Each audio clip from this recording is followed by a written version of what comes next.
A minute. It's just going to be, want to focus on this to begin with, the power of art. Okay, so what we can see is we have the reference to Fra Pandolf. They're right at the beginning.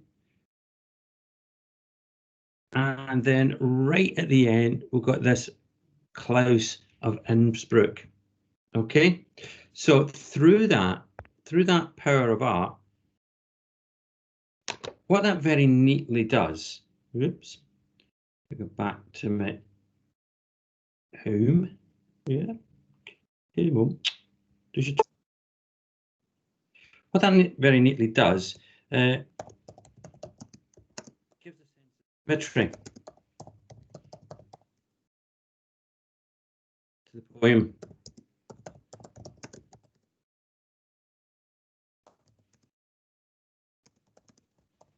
So the poem begins with and ends with this reference to art. So at the very beginning, we have the portrait. And then at the end, we have the bronze statue. What could be going on with those references to art? What else does it give us a sense of with regards to the mindset of the Duke himself? If I can ask that question, please, of Oliver.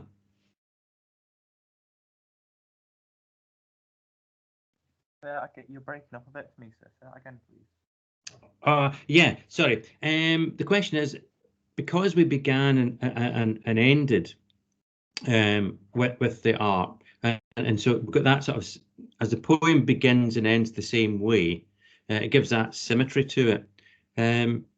What does that tell us about the mindset of the Duke? Oh, that he's like stubborn, not willing to like budge on like. Yeah, and what does it tell you he's kind of more interested in? No. Yeah, himself, and also with the works of art, does that give us a sense that he might be detached from sort of humans in that respect? Yeah. Yeah. Okay. Whoops. Okay.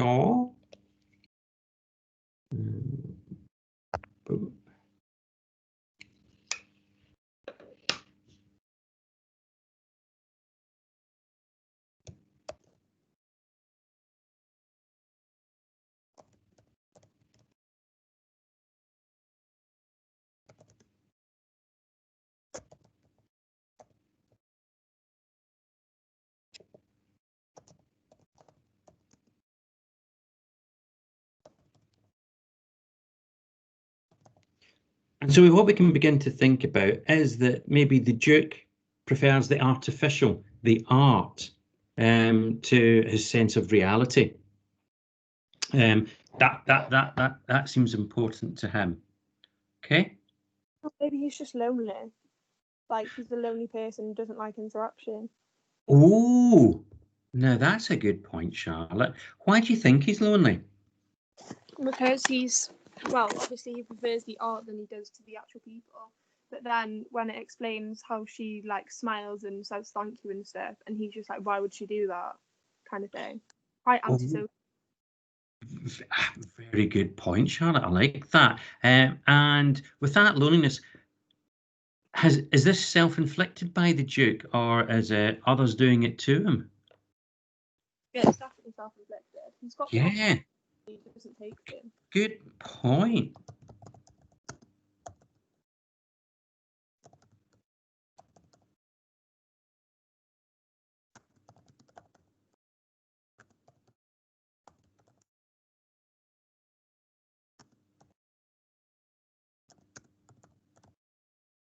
Yeah, this could be why he doesn't understand his wife's behaviour at all. I like that. Now, what do we call someone who kind of detaches from their fellow human beings? Doesn't really like them. It's a term that we can use.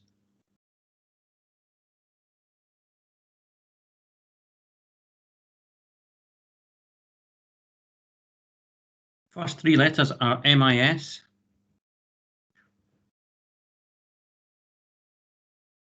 The rest of the letters are going to be...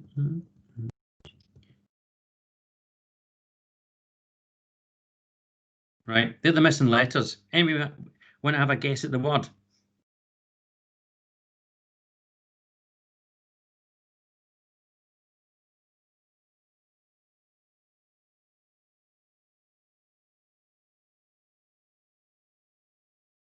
No, nobody's going to guess.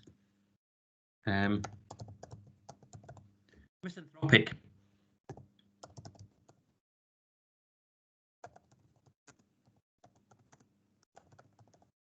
Yeah, it's that idea that that means that you just dislike all human beings, all sort of human contact, and we do get a sense of that coming through from the Duke here and his use of power.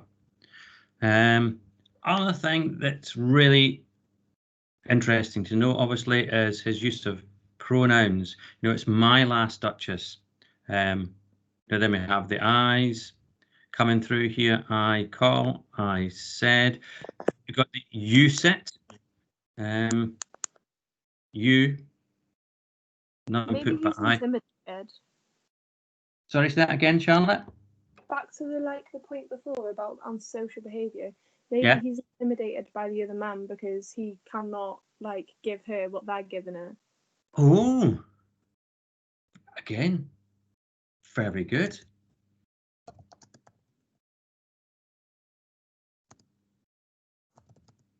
Kind of threatened by them. Yeah, I like that. I'll go. I can easily go with that. And because he feels threatened, what does he have to exert to make himself feel good again? That question goes to Clem. If he's feeling intimidated by other human beings and how they react around his wife and how his wife reacts, what do you think he needs to do to kind of assert himself again? I don't really know. Well, if I give you a clue, these poems are all connected by the theme of what? Power. Yeah. So what does he have to use to make himself feel good again? Oh, he needs to use his power. Yeah. That's how he reasserts himself, isn't it? He uses his power and he uses that ultimate power. He takes life away from a fellow human being. He's saying, well, if you like this person so much, do you know what I'm going to do to show you that I have power? I'm going to remove that person from you forever. And all you can look at is this portrait, this pretend portrait. It's a bit like asserting your dominance. That is it in a nutshell. Very good. Because once he's killed her and the portrait's there, he decides then who can look at her, doesn't he? Going back to the points that you were making yesterday, you know, and this is how he's using his power here, and it's all focused on himself.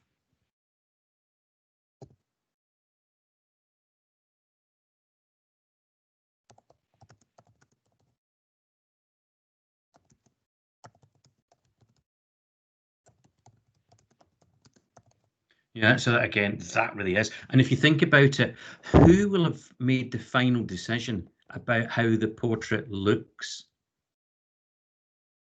That question to John. Yeah. Oh, sorry. Is that you coming back in, Clem? Yeah, sorry. Yeah. Yeah, no, all right. You know, carry on. That's okay. Just say what you're going to say. It's him. He gets. Yeah. Yeah, isn't it? You know, he'll be the one who'll say to the artist again, I don't quite like how you've done that there. Can you change that to that, to that, to that? And so it's even he gets to decide what the final painting looks like, the portrait, and it won't go on the wall until he's satisfied. And that kind of shows you that all-consuming power that he has. It is centered just in himself. That's really, really good points here that we're making. You know, and look how all that is just stemmed. There you are, Philippa. Yesterday you thought you weren't too sure about that point. Do you think it's a good point now, Philippa? Yeah. Yeah, I think it's a brilliant point. And it's a really subtle point to pick out. And again, that is high class analysis of the text there. And that's something that you'd expect, you know, that that sort of subtle distinction is what we'd be looking at going into A-level courses. There you go. Brilliant. Really, really good. Okay. Now, what else? All the personal pronouns. How does that highlight the sense of power in this poem as well? John, if I can come back to you, please. It's like, because obviously he's got all the power, so when he's using things like I and my, things like that, it's all belonging to him. It's no one else's. It's his. Everything's like his way. Yeah, that is it exactly. Really good. You know, again, it's highlighting how the power is centered in the character of the Duke. Yeah. Yeah.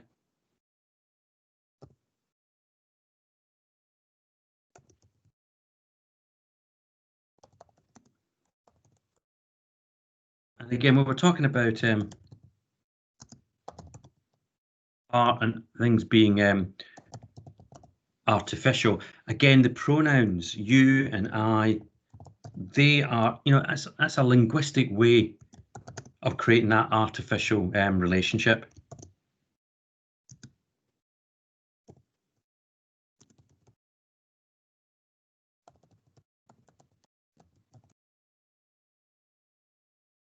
Yeah, and that extends even to the us as reader.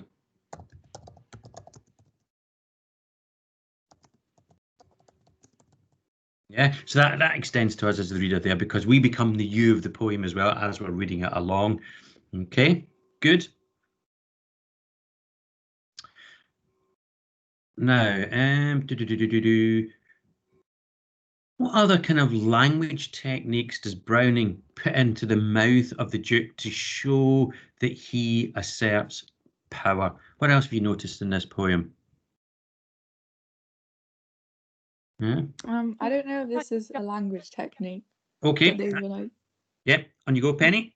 They were like they rhyme every 2 lines. Is that rhyming couplets? Ah, yeah. Now let me think. Does that in fact? Because I was like, I put it sound like it suggests he's like controlling.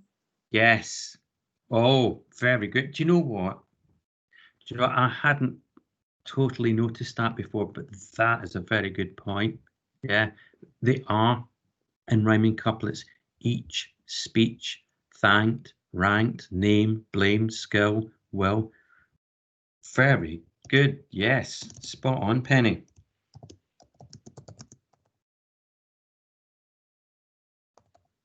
Now, how does that show power and control, Penny? Just say that point again, please. It's quite like thought out and like it's in a set structure. So I guess that's controlling. Oh, it is.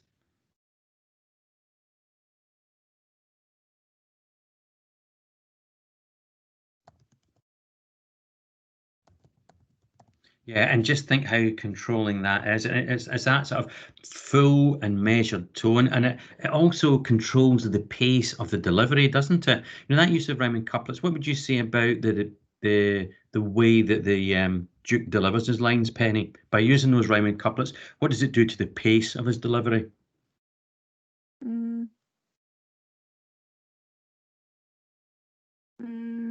I guess it kind of speeds it up. I don't know. Will it go at Oh, it's like in a rhythm. Yeah, in a rhythm, isn't it? And it's that steady pace, isn't it?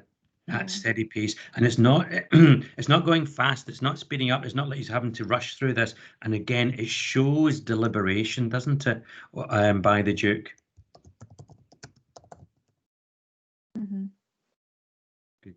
Good. He also repeats the artist's name Fra Pandora a lot, like showing obsession, like the obsession that he's got over things. Yeah.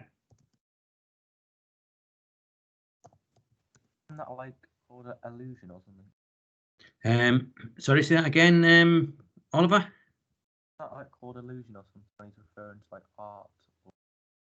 Yeah, a little bit.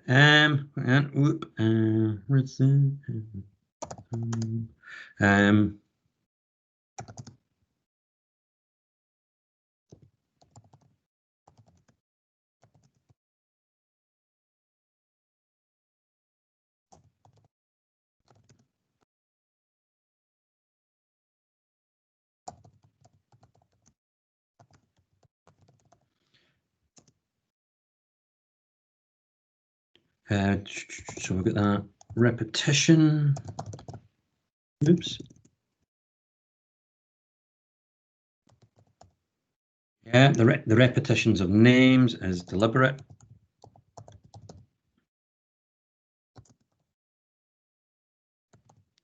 Yeah, and that reinforcement and getting into that, and it's almost like he's, you know, isn't it? He kind of shapes and controls the world that the reader acknowledges.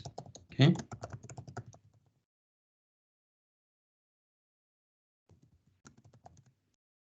Like when he's not describing, but when he's saying what other people have said to him, it makes it quite outdated. So like he's superior to them, he's more modern than them, he's better than them. Yeah, all the time. Yeah, there is this, as you say, this sort of constant, play of himself against others. Yeah. Good points being made here. Really good. Right. What has anybody else noticed about this Duke and his method of speech?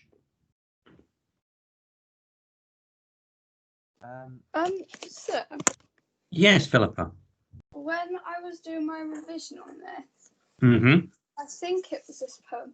Is it written in lambic pentameter? Ah, yes. And again, that ties in with Penny's thought. Yeah. What is iambic pentameter? Do you remember? No, but Shakespeare uses them, doesn't he? Yes. Show a character's status. Yeah, good. Yeah, it does. Yeah, it's about that idea about it being educated, refined, high status character. Yeah. Oh, very good. Very good. Also, it's that weak, heavy stress, which mimics the heartbeat. And that's what gives it that sort of, you know, deliberate, steady pace that you deliver it in. Yeah. Really good point. Well done, Philippa. Oliver, I think you were also going to come in. Oh, I was just gonna say, because of like what a narrow like view he's given like the reader, he can be considered a very unreliable narrator as well. Ah, good. Yes. Now.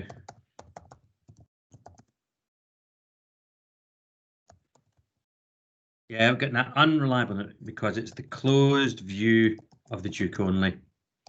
Yeah. Excellent. Really good. And again, if we look at some of his turns of phrases, you know, if we look there at line 14, it begins, "Sir, 'twas not her husband's presence only called that spot of joy into the Duchess's cheek." What does he mean when he refers to the spot of joy? What does he notice that the Duchess does? That spot of joy into her cheek. What do you do? Sorry, say again, Oliver. Smile. Well, you know, it's more than a smile, isn't it? A spot of joy.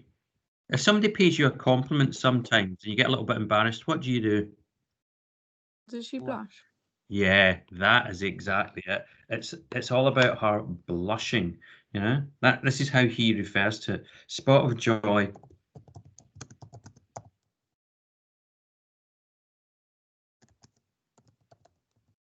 And how does the Duke clearly what's the inference? What's being implied here that the Duke takes from that? That she's not blushing at her husband like him, at Yeah. someone else. So what is he adding on to this? Because you quite innocently you can blush, can't you? But the Duke sees it as something else. What does he see it as?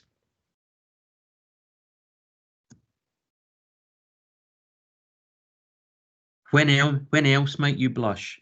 I think about right. So if it's male to female and a male pays a female a compliment, why else might she blush, or vice versa? They fancy each other. Sorry, say that again, Oliver. Fancy each other. Yeah, exactly so. Yeah. Sir, Yeah. Go on. sir. Yeah. Sorry, you broke up. Just a few lines down. Does Mhm. he like imply about how she died? Because he says a half flush that dies along her throat. Ah. And I feel like that's suggesting Well, how, in a way. right. Because Right. it just Johnny, sounds a bit creepy. there's lots in this poem, Clem, that sound very creepy. You wouldn't want to meet this guy, would you? Nope. Do you want to expand upon that point? Because it's a good point and we can develop this. So what's it making you think? I don't know. It just like paint must never hope to reproduce the faint half flush that dies along her throat. It just kind of sounds a bit like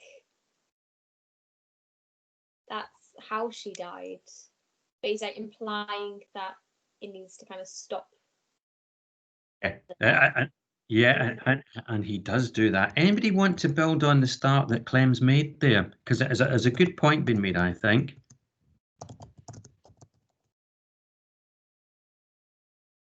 It's almost like, you know, like how people say, oh yeah, you're a teenager. Like, that was a good time of his life, and then he wanted to put a stop to it as soon as somebody else got joy out of it. Yeah, I mean, let's concentrate again on the half flush. I mean, is the half flush the same as the spot of joy? Yeah, because you're speaking about flushes. Yeah, again, think about it. You know, it's that idea of the blush starting from the throat upwards. How intimate how intimate is that bit of description of her? Very. Very. Yeah, I would say that is very, very. Because you think about again where the throat is, it's soft skin, that sort of thing. It's in some respects. It's just like foreshadowing her death, like before you find out that you can Yeah. die.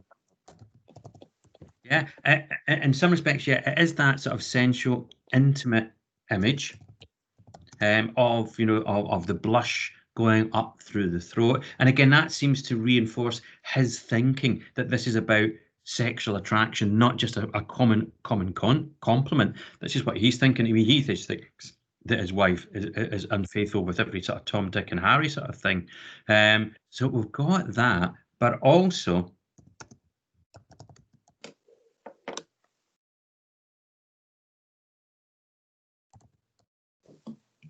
Because if we do leap forward to where he says it, I gave commands and then all smiles stopped together. It's that idea that's a really, again, another really chilling line, which we can link to that again. That flush dying along her throat. It does seem to make a connection. Yeah.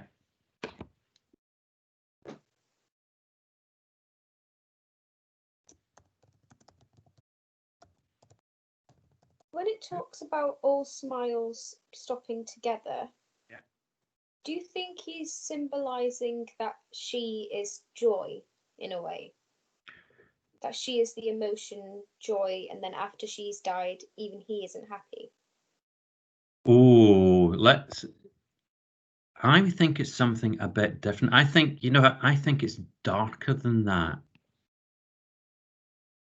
Anybody else like to think? Why would I think that? Because what smiles is he referring to? I mean, again, if we just look, start that way a wee bit first.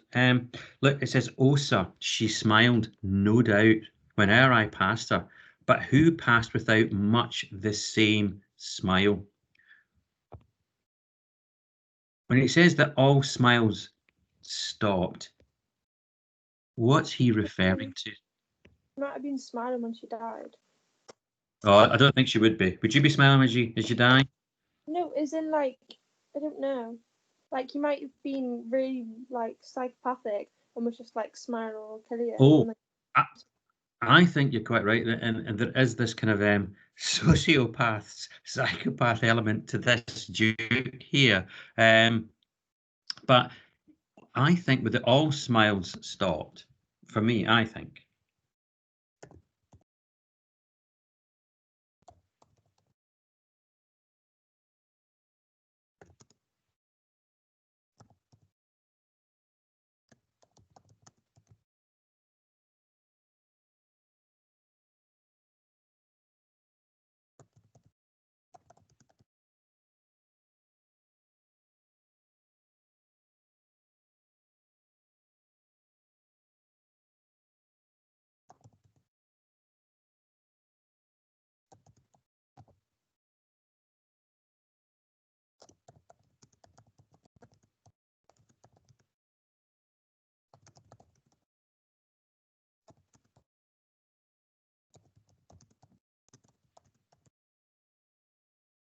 What I think this sort of tends to hint towards is that, you know, thinks, right, it's almost like he sees it, oh, you're playing some sort of game behind my back. You know, you're making a mug out of me. I've seen you smiling at the gardener, at the servant who brings you the bowl of cherries, at the painter, at whoever that crosses your path. I have noticed how you smile at them and they smile at you. You think I don't notice? Well, I will make every single one of those smiles stop, because by killing her, you get the idea as well. He'll be looking for the reaction of saying, right, you're not smiling anymore now, are you, gardener or servant or painter or whoever happened to come across his wife through their daily business sort of thing. It's that sense of I am controlling everything here. So it's about controlling people's happiness, people's joy almost. And he says, I give the command and it is gone.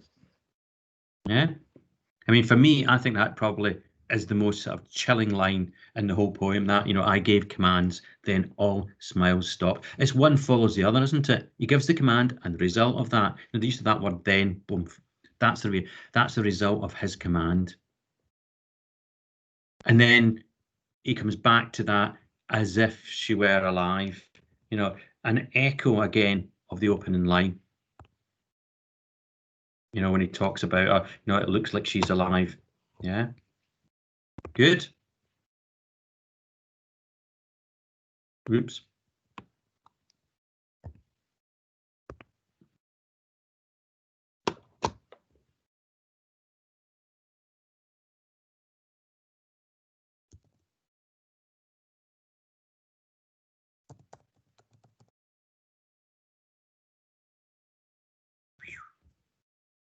Okay, so that, that as if alive echoes the opening of the poem. Okay. Anybody want to bring any other features that I've noticed with the Duke here and the way that he talks?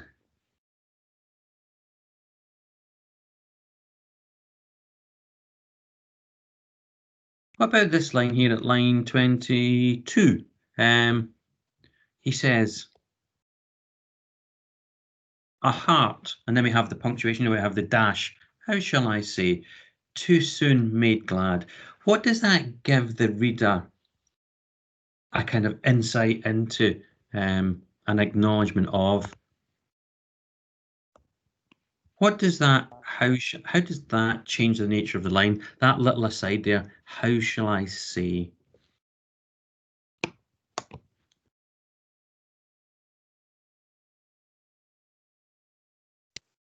It's a bit like he knew what he was going to say, but he was like kind of.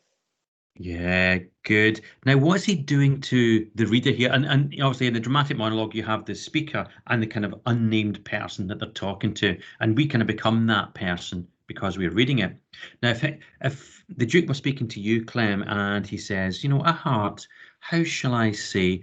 What do you think that he's doing with his reader there? Because you say he is quite clearly knowing what he's going to say, but by doing that little aside, what's he doing with you as a listener? It's kind of like teasing, but also Yes. showing dominance at the same time. It is, isn't it? Yeah, it's teasing, yeah, and toying.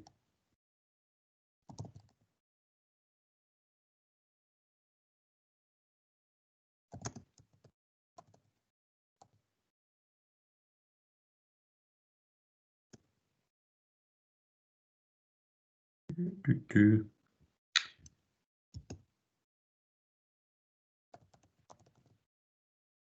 again, it's another way of the Duke showing his power, isn't it? Is that manipulation again? He only releases the information when he thinks you're ready to receive it or he wants you to receive it, isn't it?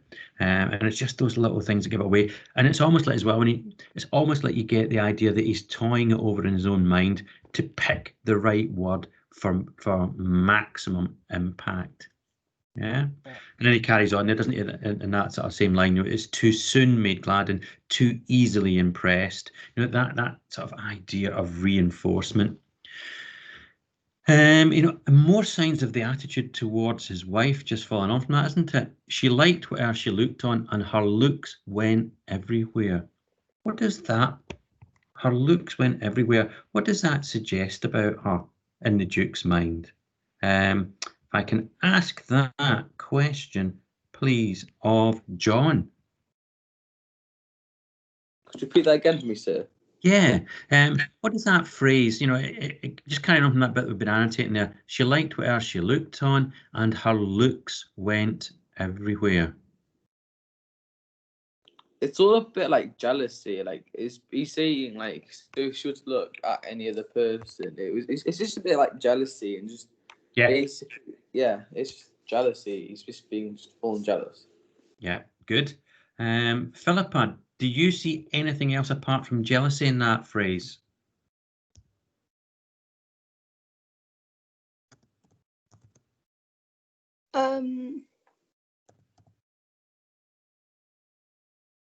No. No? Does No. anybody see anything apart from jealousy? Could say paranoia as well. Well, yeah, there is a little bit of that, yeah, isn't it? He just, there is that kind of paranoia, about her. Do you think she's flirting with like other being flirtatious? Yeah. So, I mean, what's he virtually saying about his wife? Like she's flirting with too many other people. Oh, is it just flirting, Oliver, or is it something a bit more? Well, yeah, maybe more. Yeah.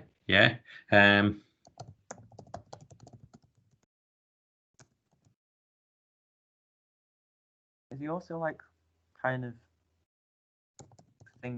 trying to tell you that he thinks she's naive in a way? There is that. It is almost like, isn't it? It is her naivety that gets on his nerves, almost, isn't it? That's a good point to bring out. Yeah. But it also, isn't it? It's almost like this is his justification for killing her. I think, he thinks that she's been faithless, without any proof, and he's saying that ties in with John's kind of sense of paranoia, because he doesn't define it down just to one person. It's everyone that comes across her path. Yeah. And then he comes on to give more evidence of this, riding around the terrace, all in each would drop him a light approving speech or blush at least. She thanked men. And again, there's that little repetition of the aside. She thanked men. Good. But thanked somehow, I know not how, as if she ranked my gift of a 900 years old name with anybody's gift. And there we're really beginning to get to the nub of things. For him, it's his name that is important here, and again, it's something that is well, not artificial or artifice. It's all about status here, isn't it? And he ranks, his position in society as his power, and he feels that power is being undermined, besmirched by his wife, and so she has to go.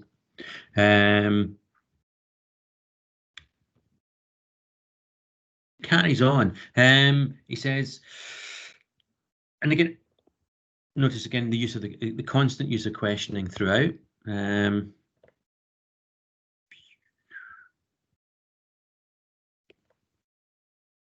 It's another sort of repeated theme.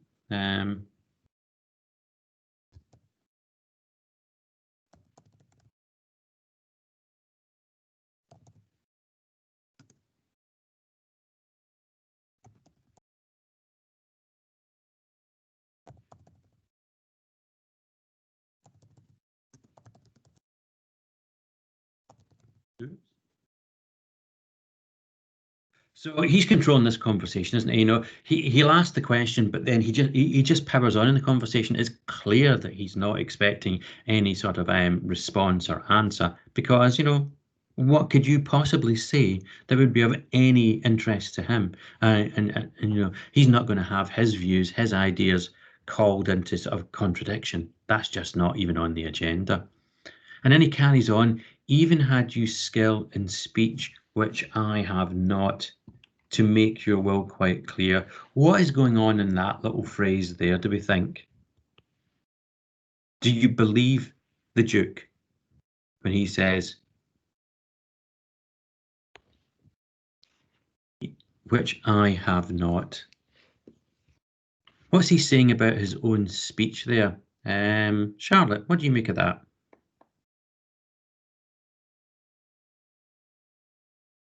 Pardon. I've got my little cousin here and she's just been really annoying. What did you say? Sorry. That's okay. Now, we're looking again when he carries on and he's talking to us and he says that line 35, even if you had you skill in speech, which I have not. So the Duke here is kind of putting it out there that I don't speak too well, I don't talk too well. How do you react to that? He's putting himself down. Like, he's come across as this really confident person, but it shows that inside he's not as confident as what he is on the outside. Do you think that? Or do you think is he lying through his teeth? No, I genuinely do think that he comes across as a really strong character on the outside, but inside he's just really insecure about himself. Ah. No, I go with that. I think as well, you know, it's the reason why he kills. Yeah, I think, yeah, it is to do with his own kind of shortcomings and his own feelings. But his method of talking, do we not think that he is supremely confident? He knows exactly what he's saying. He does have skill. Look at all the things we've picked out about his sort of linguistic tics and features that he does. This doesn't just happen by chance. I think it is, as you say, he's trying to put himself down, but I think it's false modesty here, isn't it? Because he's expecting you to come back and say, "Oh no, you really are a good speaker, sir. You really know how to put this across." Because he clearly knows how to control the situation here. And think about it, he comes out and he discusses what is completely unacceptable without coming out. Again, it's a bit like Macbeth, you know, Macbeth using all those euphemisms rather than saying the word murder. You know, again, he doesn't come out and say it. He comes round about it in different ways, just to show you how powerful and how controlling he is. Yeah.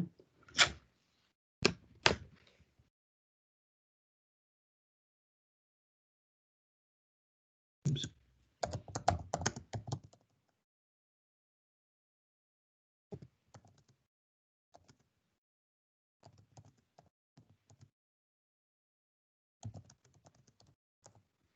Okay. And then it moves on to the end. Well, we've got that. Then all the smile stops, and then he changes tack again, isn't it? So he says, "You know, I gave commands. All smiles stop together. There she stands as if alive. Will it please you rise?" So it's almost like he's now signalling the end of the conversation, isn't he? Shows you how confident and how powerful he is.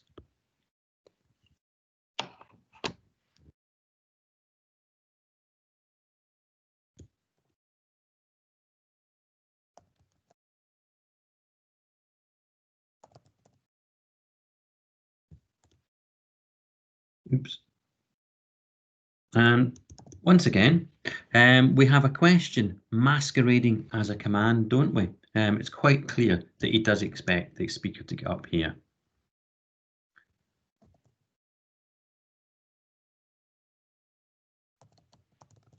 Now, John. Hello, John.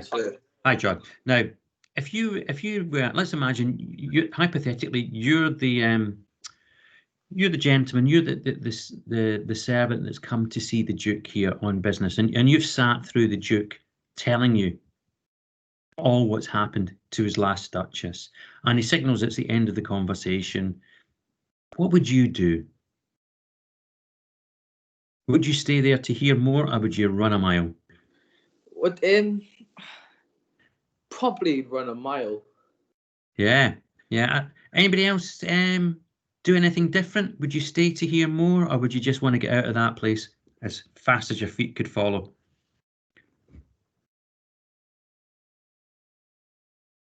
What about you, Clem? Would you hang around to hear more, or would you skedaddle? I think it'd be like 80% run, 20% be intrigued and kind of want to hear more. Yeah, isn't it? And again, isn't it the Duke there sort of playing upon that kind of human condition? I agree, isn't it? Because everything, every fibre in your body was saying, get out of there quick. But you say in some way you want to think, right, God, where is this going now? Because he's just told me that he's had his last wife bumped off. Where do we go from here? And where does the Duke go in the conversation after that? That question to Hugh. How does the poem end now, Hugh?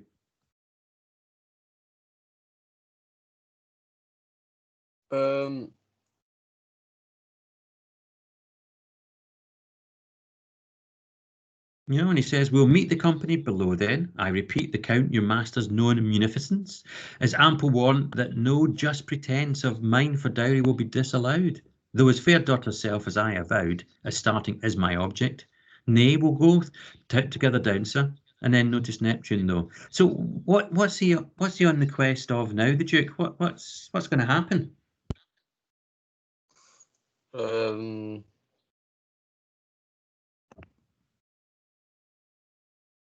I haven't got a clue. So. Yes, you do.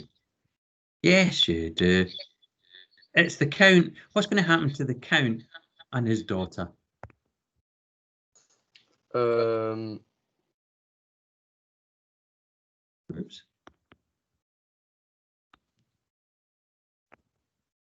What does the Duke need now that he's bumped his old wife off? Another wife. Yeah, and so he's just lining up his next wife, or his next what? Victim. Yeah.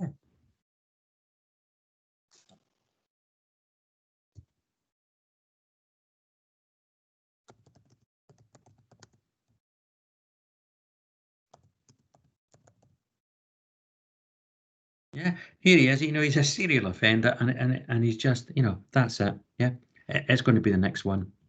Okay, a really, really chilling sort of poem when we think about it. Now, it's just coming up to lunchtime. Just to go back, what we're going to do tomorrow is we're going to focus on that question again, because we looked at these two. Yeah. And it's ideas about power. And the first part of the lesson, I want you to think about this overnight. What similarities, differences do you see in the presentation of power between Ozymandias and my Last Duchess? Okay, we're going to start off by doing that, and then after we've done that, which will take us maybe about the first 15 minutes or so of the lesson, we'll begin to look at Storm on an Island. So if you want to maybe have a little read of that overnight in advance of the lesson tomorrow. Okay. But that was, again, really good work coming from you again today. The comments coming out, the analysis, really, really good. And again, it tells me how much revision you have done over the half term here for the mocks that you thought were going to happen when we get back this week.